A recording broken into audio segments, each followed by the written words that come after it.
Bueno, no sé si a ustedes les ha pasado, a mí me pasó cuando tenía, bueno, no sé si porque soy varón, cuando uno está creciendo, una de las cosas que le empieza a gustar mucho son los carros, ¿no? O los vehículos, y de repente empieza uno a decir, mira, ¿qué es este? ¿De qué marca es? No, pues un Mustang, qué padre, y empiezas a fijarte en estas cuestiones, ¿no? Empiezas a fijarte cuál es el carro que tienen tus papás y tal vez incluso compararlo con tus compañeros, pero algo que de repente es todavía más deseable es poder conducirlo, ¿no?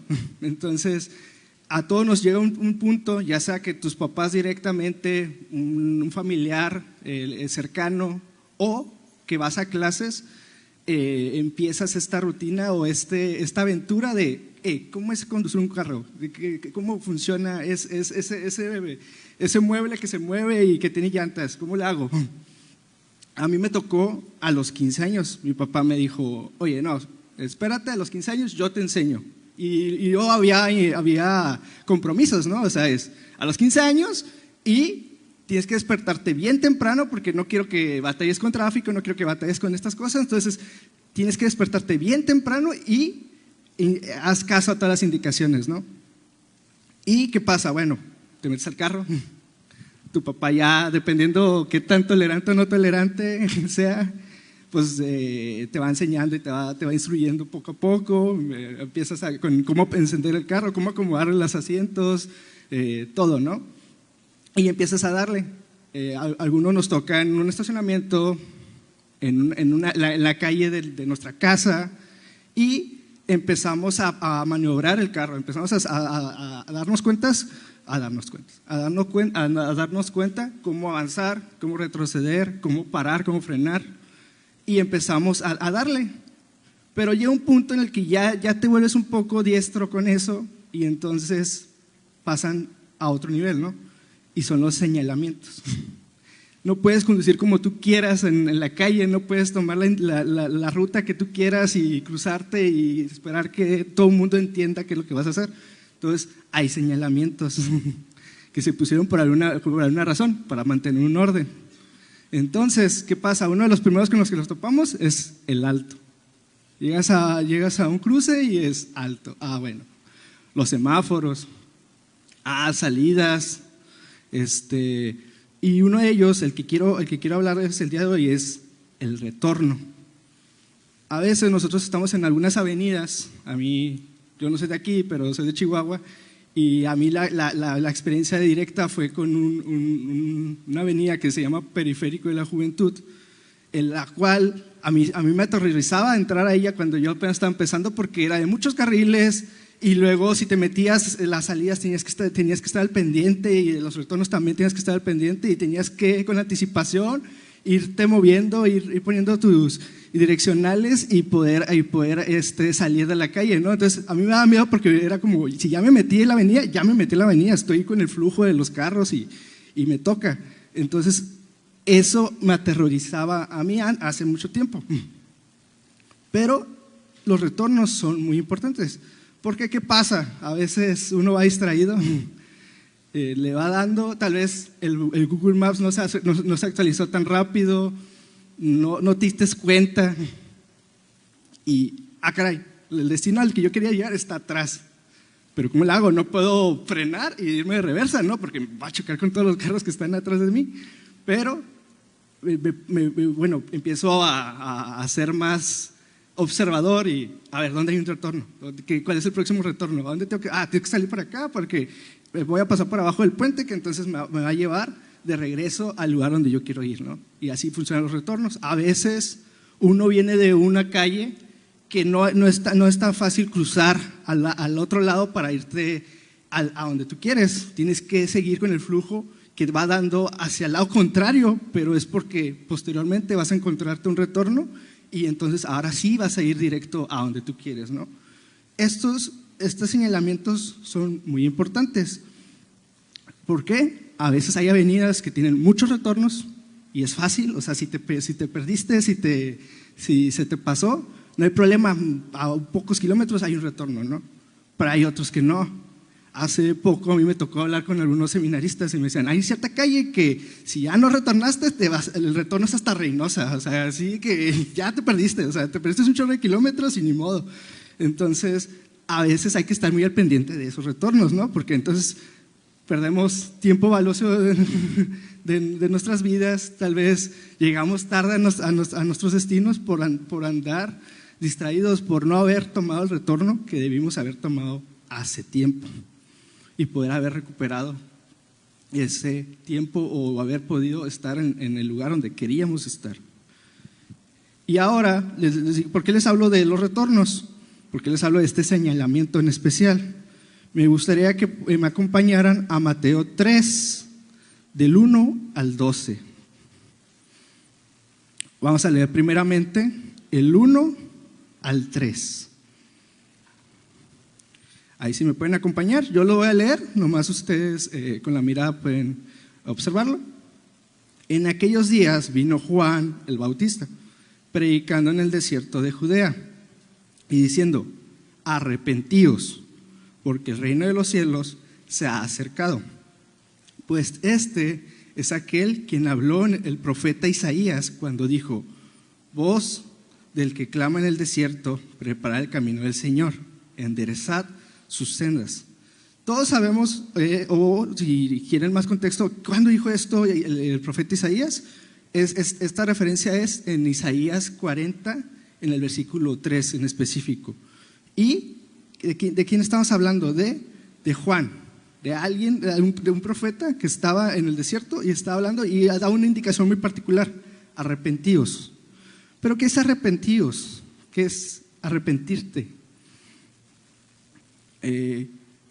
Si lo vemos en la traducción, o bueno, si la vemos en el lenguaje griego en su momento, es metainoia, sería la palabra que utilizaríamos para decir arrepentidos.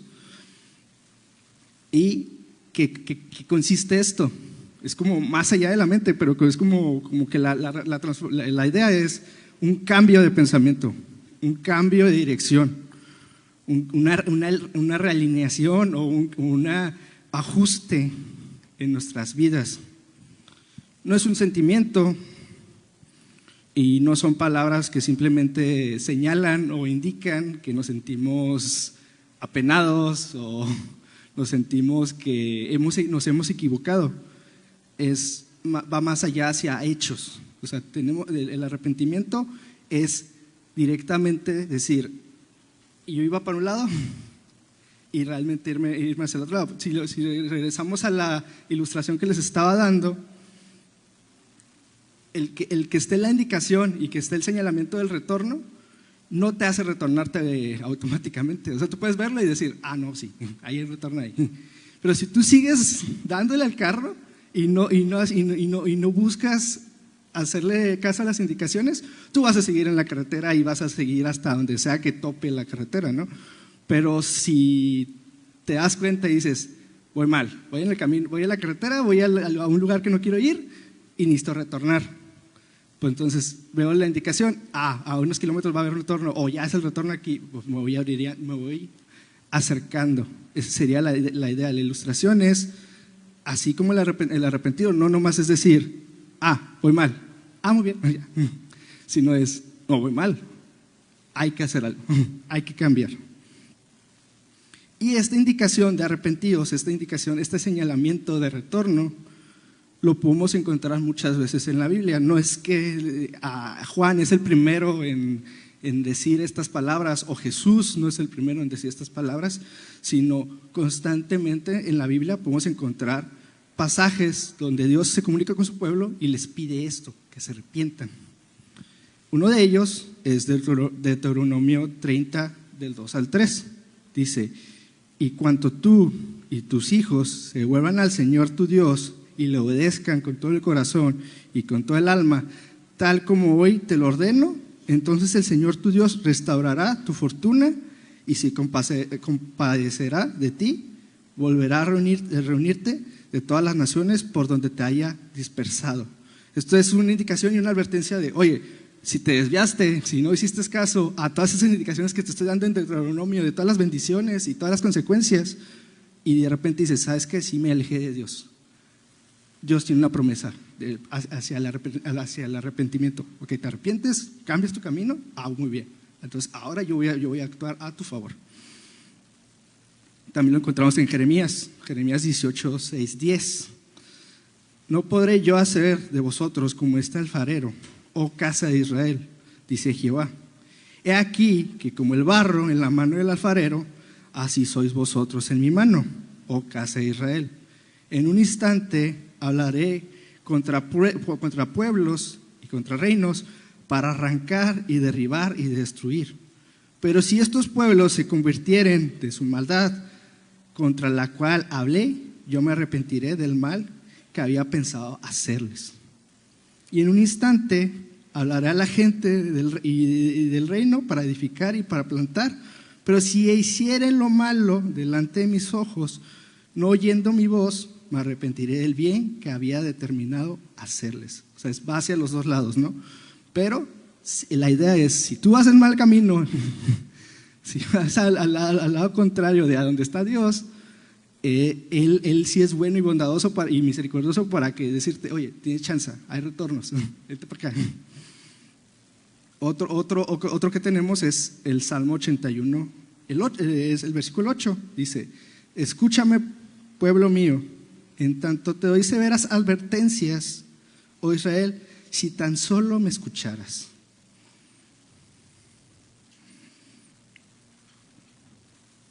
Volviendo a la ilustración, ¿qué son estas advertencias?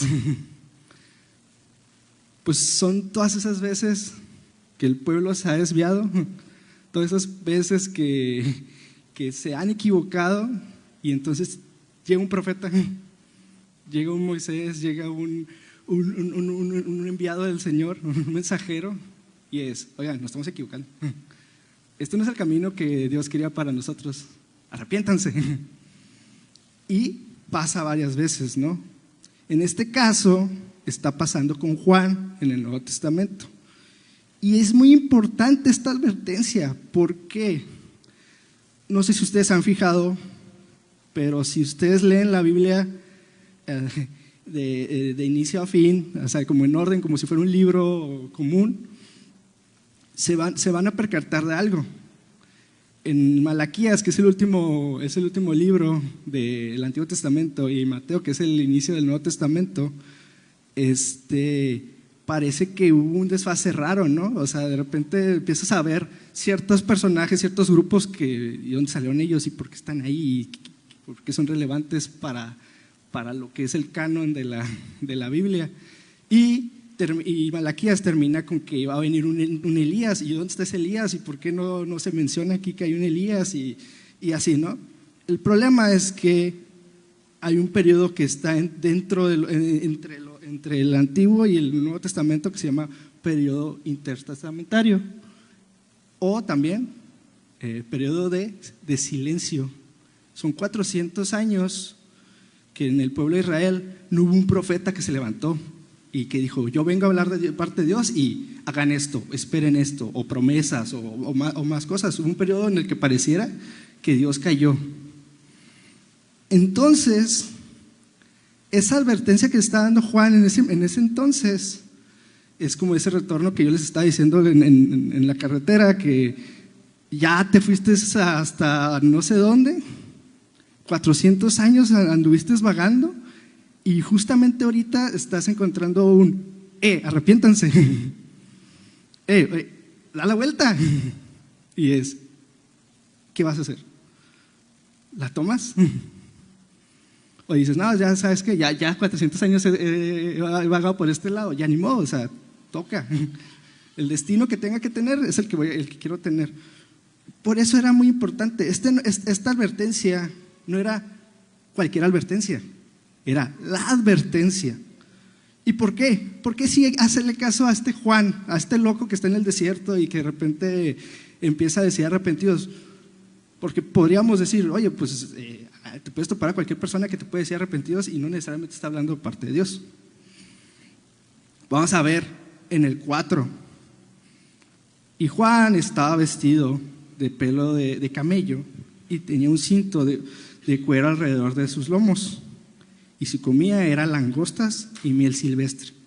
Y salió a él Jerusalén y toda Judea y toda la provincia de alrededor del Jordán, y eran bautizados por él en el Jordán, confesando sus pecados. ¿Por qué son importantes estas descripciones de Juan? ¿Para qué me interesa saber que se vestía de esta manera y que parecía un vagabundo en los tiempos de Jesús? ¿Para qué? Pues si regresamos a la profecía de Malaquías que encontramos en el Antiguo Testamento, en el capítulo 4 y específicamente en el versículo 5, dice: miren, les envió el profeta Elías antes de que llegue el gran y terrible día del Señor, el día del juicio. Oye, pero ¿y eso qué? O sea, Elías tenía muchas cosas, o sea, entonces Juan también iba a hacer descender fuego del cielo, o ¿cómo sabíamos que Juan era ese Elías? O necesitamos a fuerzas una persona que se llamara Elías específicamente, y que no hubiera duda de que, pues se llama Elías, sí. Dice Segunda de Reyes 1:8, y ellos contestaron: era un hombre velludo y tenía un cinto de cuero en la cintura. Y luego exclama el rey: Elías, el de Tisbe. Y ese es un indicio. ¿Por qué? ¿Por qué a Juan? ¿Y por qué Mateo especifica la vestimenta de Juan?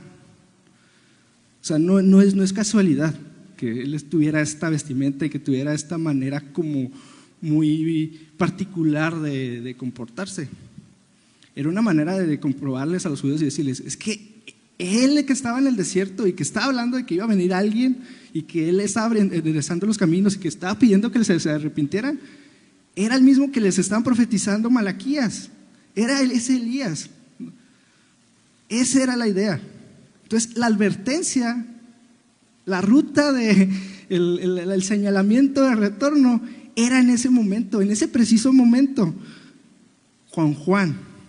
Juan estaba abriendo camino para lo que iba a venir, para quien iba a estar, para el rey que iba a preceder. Y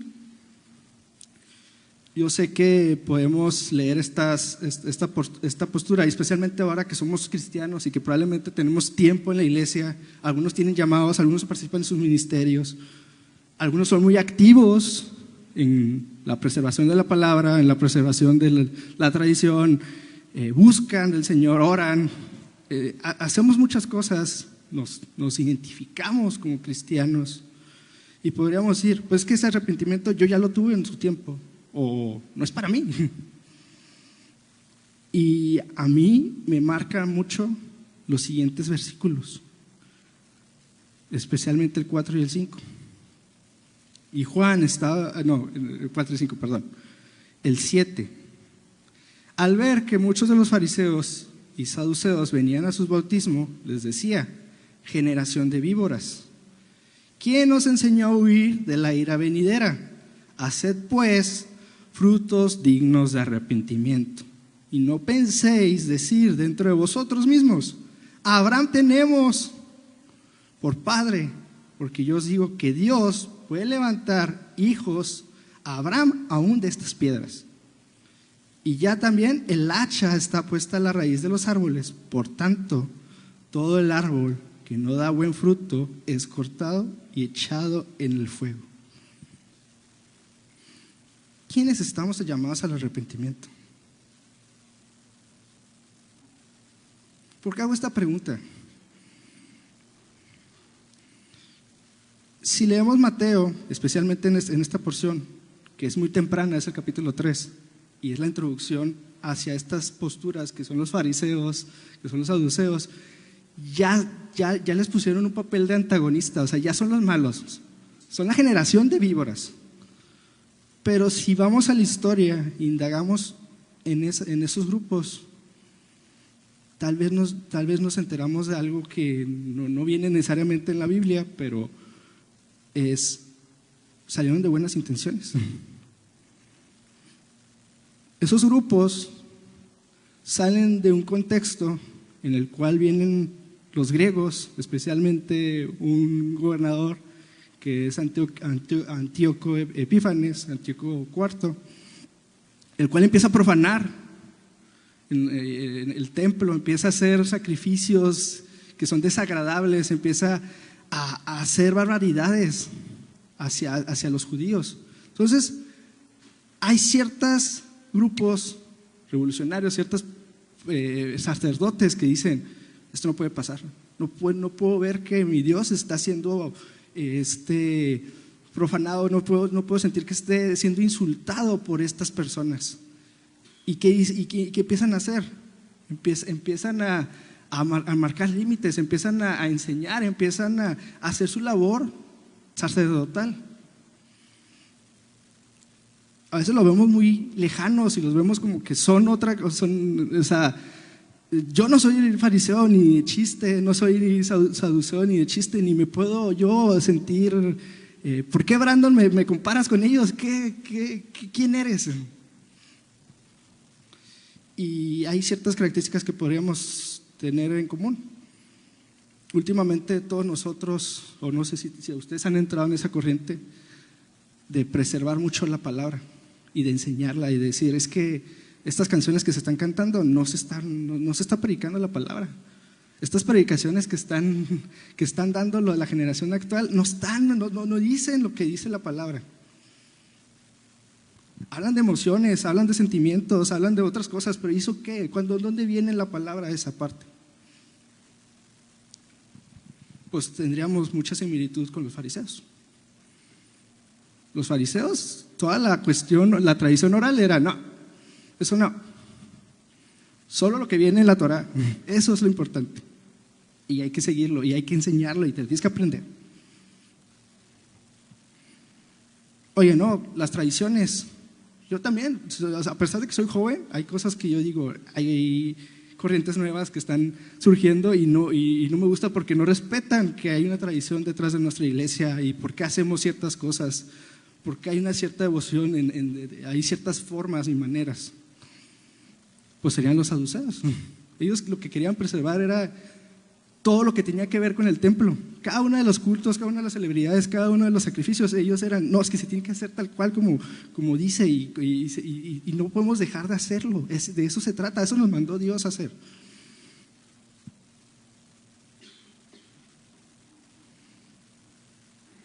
Pero, y les digo, son acciones nobles. Algunos de nosotros ya podríamos simpatizar un poco más con ellos al tal vez vernos y decir: yo quiero que se preserve la palabra, yo quiero que se enseñe la palabra, yo quiero que se comparta la palabra, yo quiero que se respete la tradición.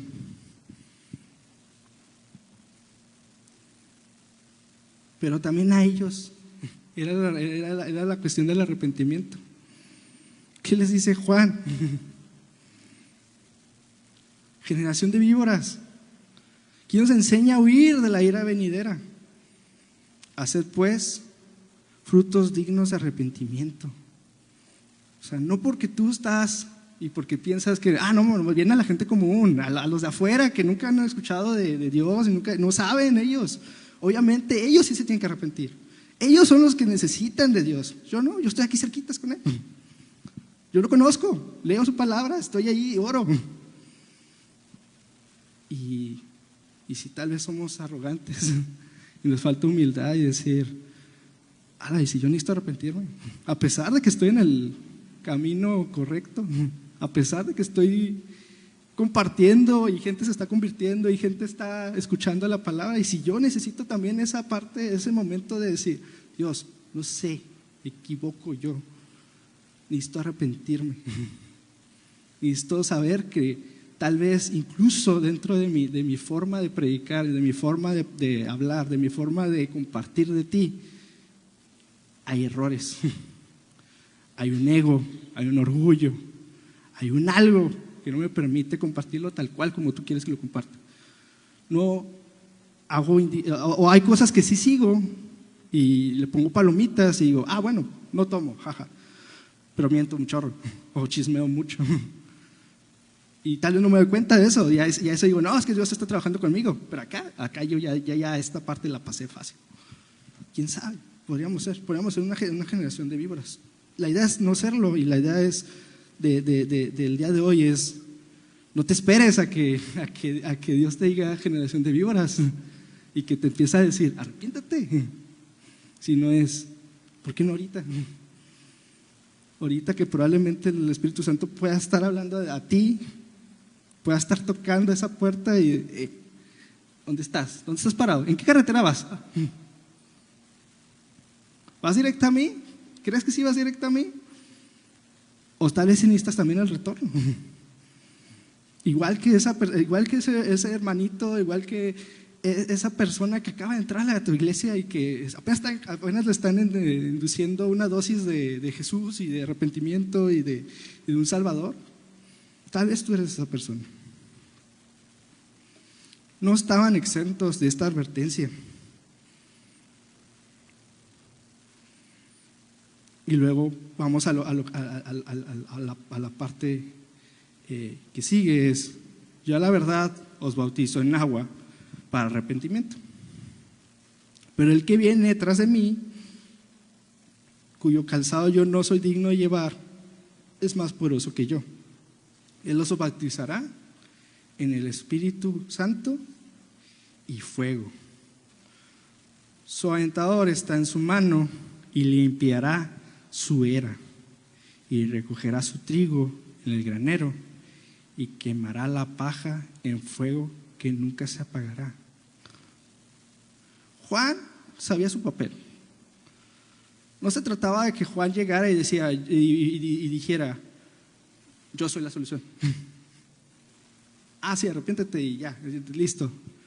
Era preparar a las personas para alguien que iba a ser mucho mejor, para el verdadero rey, aquel que iba a venir, Jesús, el cual se profetiza en diferentes pasajes en Isaías y en otros profetas, pero hoy quiero que pongamos atención a Isaías 11, del 1 al 10.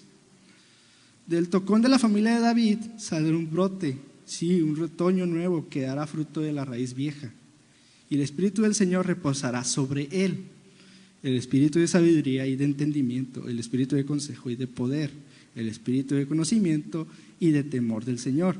Él se deleitará en obedecer al Señor. No juzgará por las apariencias ni tomará decisiones basadas en rumores. Hará justicia a los pobres y tomará decisiones imparciales con los que son explotados. La tierra temblará con la fuerza de su palabra y bastará un soplo de su boca para destruir a los malvados.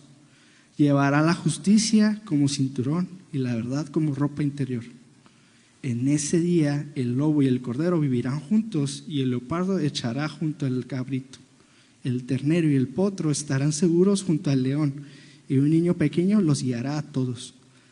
La vaca pastará cerca del oso, el cachorro y el ternero se echarán juntos, y el león comerá heno como las vacas. El bebé jugará seguro cerca de la guarida de la cobra. Así es, un niño pequeño meterá la mano en un nido de las víboras mortales y no le pasará nada. En todo mi monte santo no habrá nada que destruya o haga daño, porque así como las aguas llegan al mar, así también la tierra estará llena de la gente que conocerá al Señor. En ese día, el heredero del trono de David será estandarte de salvación para el mundo entero. Las naciones se reunirán junto a él, y la tierra donde vive será un lugar glorioso.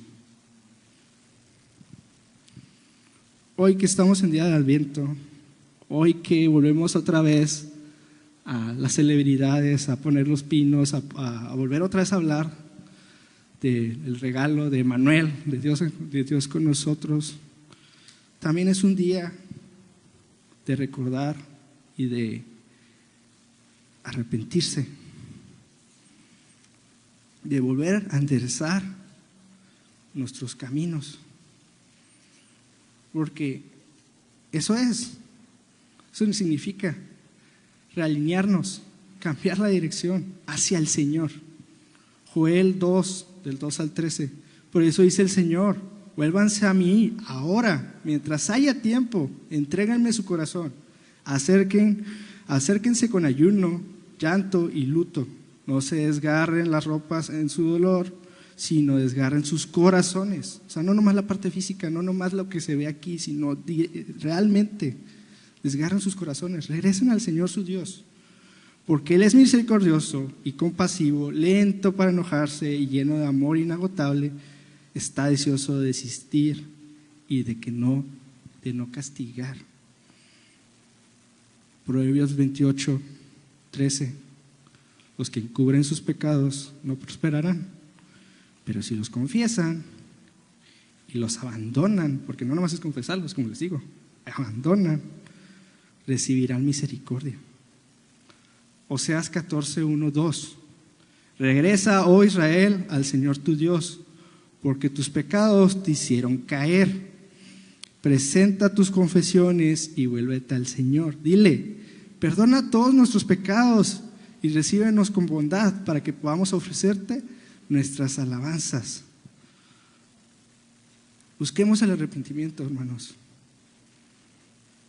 Y como les digo, que no sea nomás porque la predicación se trata de eso, porque la escuela dominical también se trata de eso, porque la comunión que la que acabamos de participar se trata de eso,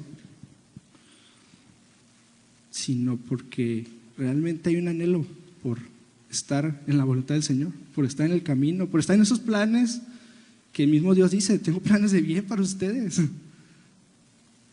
Mis pasos son mucho más grandes que los tuyos.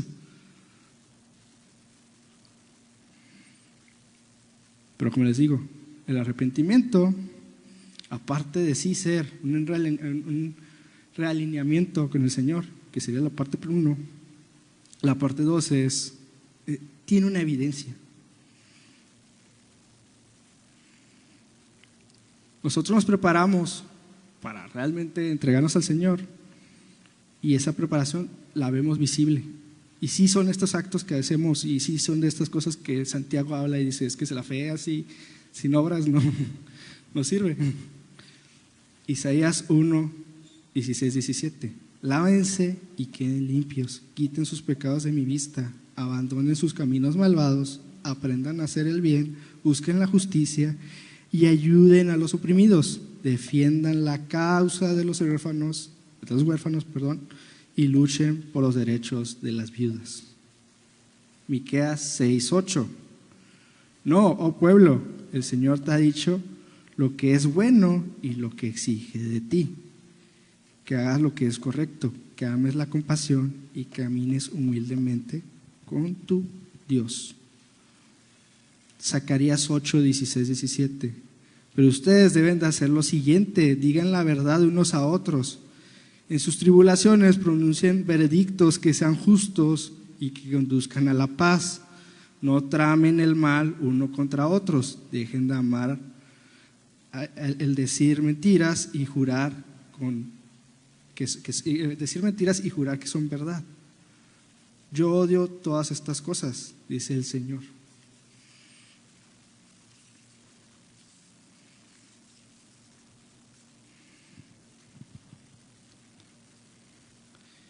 Y tal vez esta predicación, este sermón, para algunos pueda sonar un poco fatalista o pesimista, tal vez. ¿Por qué?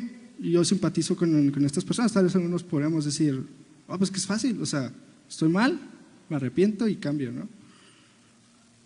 Pero ¿qué pasa con cada uno de nosotros que sí hemos querido en sus momentos y hemos estado en un altar como este y hemos llorado y entregado todo y hemos practicado esta cuestión de sí realmente entregarme y sí de realmente dejar mis malos caminos, y posteriormente otra vez me encuentro o en el mismo camino malo o peor?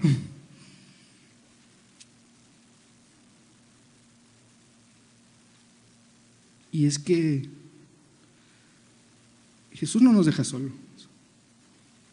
El arrepentimiento se da y somos purificados gracias a que existe un Espíritu Santo en nosotros.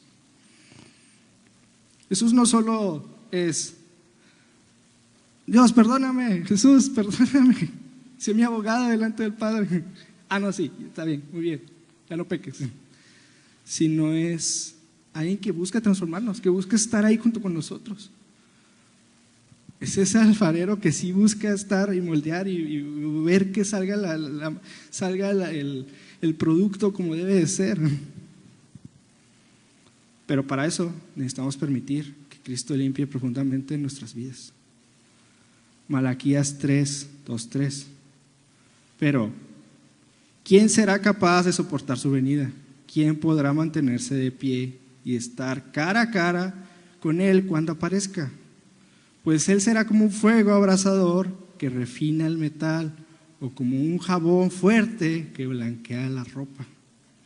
Se sentará como un refinador de plata y quemará la escoria. Purificará a los levitas, refinándolos como el oro y la plata, para que vuelvan a ofrecer sacrificios aceptables al Señor. Ezequiel 36:26-27. Les daré un corazón nuevo y pondré un espíritu nuevo dentro de ustedes. Les quitaré ese terco corazón de piedra y les daré un corazón tierno y receptivo.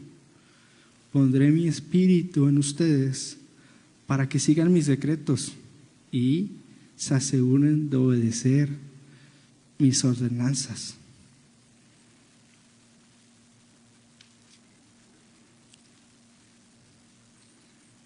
Amado hermano, hermana, ¿cómo está su camino? ¿Hacia dónde va? ¿Cómo está su corazón? ¿Receptivo? ¿Terco? ¿Un poco de ambos? ¿Ambiguo? Repasemos nuestras vidas, volvamos y veamos el camino que hemos trazado, y si hay algo, si hay un lugar donde nos hemos desviado. Permitamos que el Espíritu Santo nos transforme. Pidamos el día de hoy por una transformación. Me gustaría que nos pusiéramos de pie. La invitación al altar está abierta, pero entiendo que tal vez algunos no creemos, no sé, nos da miedo. También ahí en el lugar donde tú estás, en el asiento, ya sea parado, sentado, enojado, feliz, triste, no importa. Dios escucha nuestras oraciones. Pero realmente tengamos esa actitud y oremos. Bendito Padre Celestial,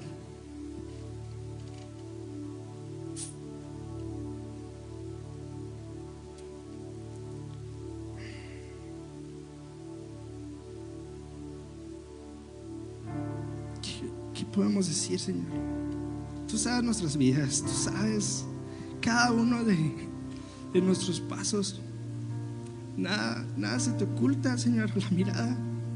Podríamos pensar que hacemos cosas y que los demás no se dan cuenta y decir: nos salimos con la nuestra, no pasa nada, me limpio y ya. Pero tú lo ves, tú sabes. Y el día de hoy eres ese señal de retorno.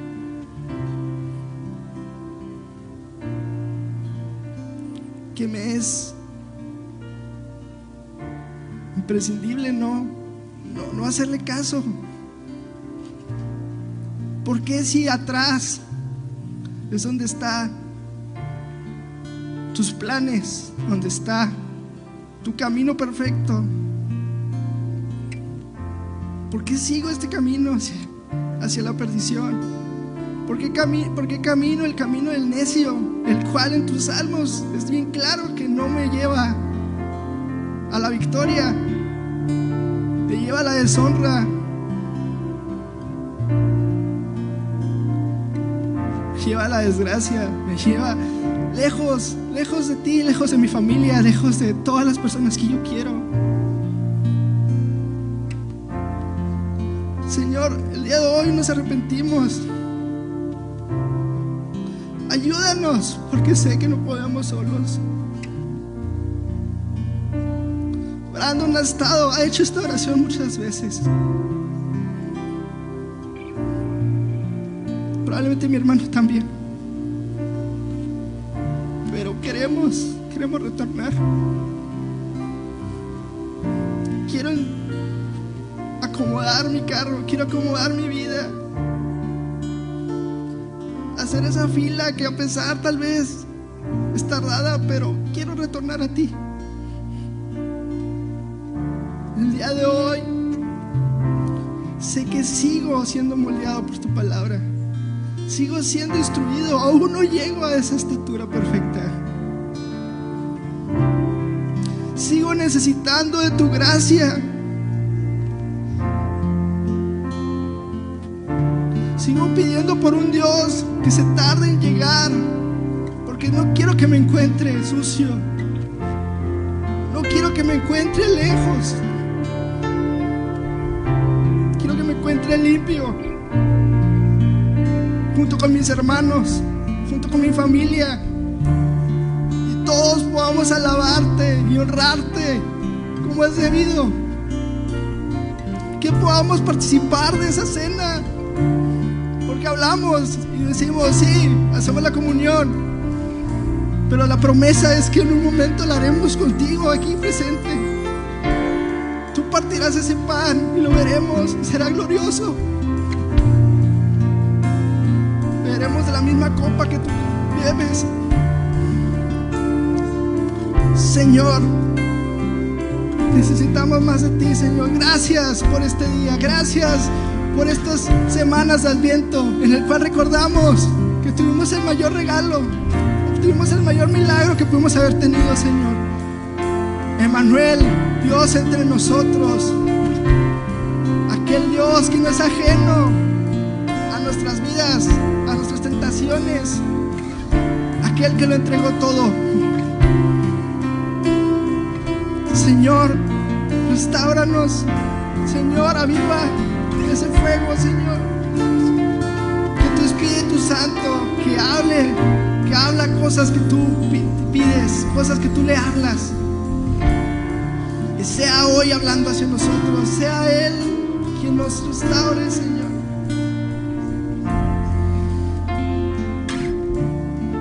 Aviva esta iglesia, aviva a mis hermanos, Señor.